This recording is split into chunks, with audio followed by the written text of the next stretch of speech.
Pemirsa, terjawab sudah teka-teki siapa pelaku kekerasan yang merenggut nyawa bocah perempuan usia 4 tahun di Cilegon, Banten. Mirisnya jasad korban ditemukan di Pantai Ciharai yang terbentang lebih dari 100 km dari Cilegon.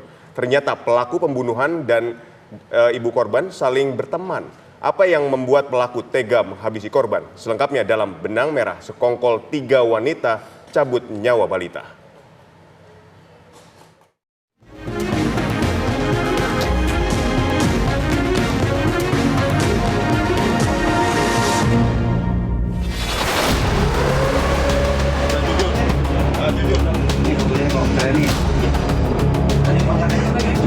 Ayo. Pernah punya anak kamu? Apa yang kulakukan? Yang nempeleng siapa yang nempeleng? Iya, sampai nonton. Diapain? Diapain?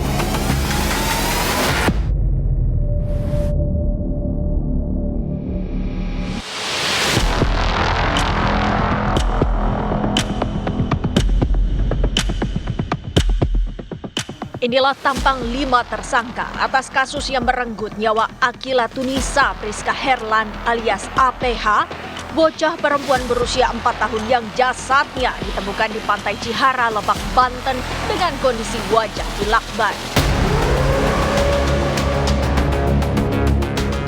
Bocah malang itu tewas setelah dianiaya di area rumahnya di Komplek BBS, Kelurahan Ciwedus, Cilegon, Banten pada Selasa 17 September 2024.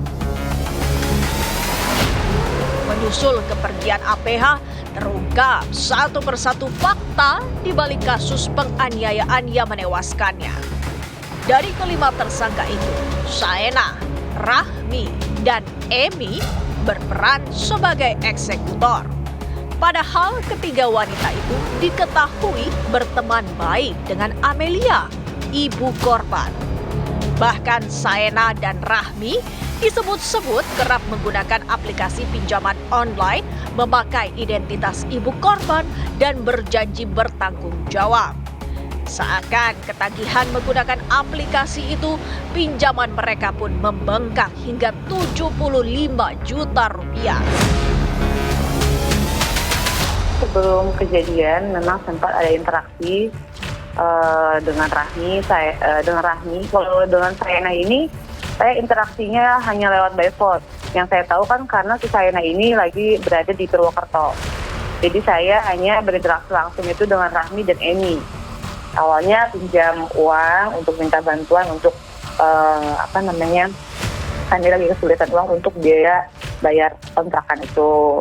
Saya coba bantu sebisa saya kan. Nah, setelah itu memang kooperatif, dia kembalikan kembali uang yang sudah dipinjam sebelumnya. Nah, lalu makin kesini lama-lama dia terus pinjam, kadang-kadang untuk ini untuk itu dia bilang.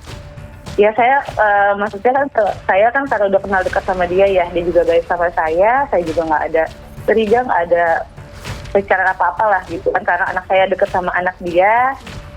Udah saya bantu sebisa saya.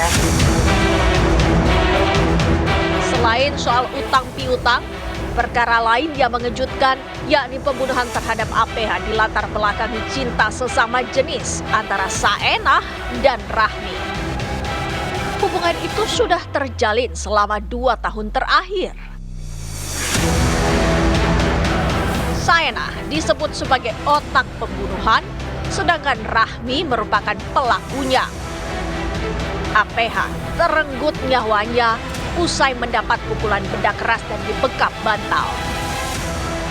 Jadi untuk alat-alat seperti showbreaker, kemudian lakban itu memang sudah berada, kebetulan ada memang di gudang tersebut. Namun untuk bantal yang dipakai untuk membekap korban itu dibawa langsung oleh saudara SA dari kontrakannya. Ihwa permufakatan jahat itu muncul lantaran rasa cemburu Saena yang sudah diubun-ubun hanya karena ia menganggap Rahmi kian dekat dengan Amelia, ibu korban. SA atau tersangka SA itu dia merasa cemburu karena dia merasa bahwa saudara RH ini dekat dengan ibu korban. Kalau dia merasa bahwa ketika si RH ini dekat dengan ibu korban, dia merasa dia terabaikan, si SA ini. Sehingga itu membuat dia gelap mata. Di pihak lain, Emi 30 tahun juga mengaku sakit hati terhadap Amelia karena Amelia dinilainya kerap memarahi dan membentak anak Emi.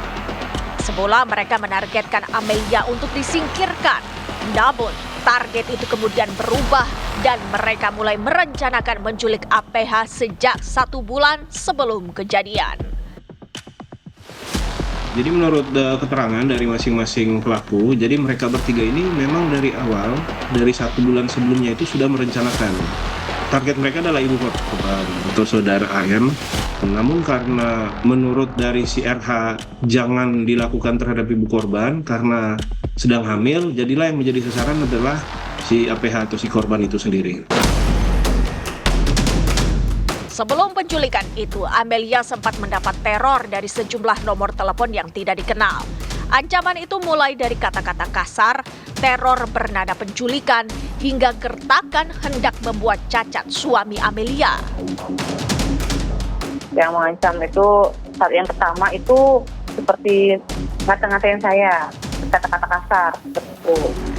Nah, yang parahnya ini sampai ada yang bilang mau menculik anak saya, bukan menculik, lebih bilang gini, saya tumbal ya, saya jadikan tumbal anak kamu saja, dia bilang gitu.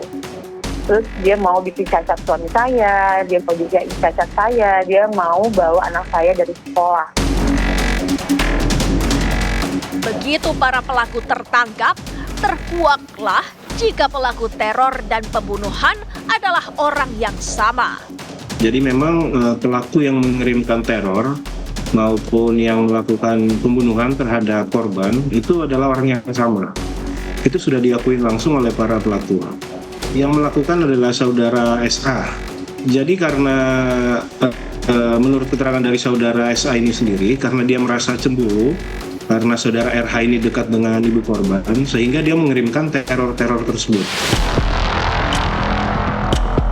Pelaku diakui cukup lihai bersandiwara. Sekalipun mereka gencar menebar teror, namun sikap mereka sama sekali tidak memancing kecurigaan Amelia. Jadi untuk sikap-sikap yang mereka tunjukkan itu seperti biasa, seperti tidak ada terjadi apa-apa. Jadi walaupun pengancaman secara langsung itu tidak ada, jadi sikap mereka itu hanya seperti biasa, seperti tidak terjadi apa-apa. Kini, 5 pelaku pembunuhan anak perempuan di Lilit Lakban di Lebak, Banten dijerat dengan Undang-Undang Perlindungan Anak. Saena, Rahmi, dan Emi pun terancam hukuman paling lama 15 tahun penjara.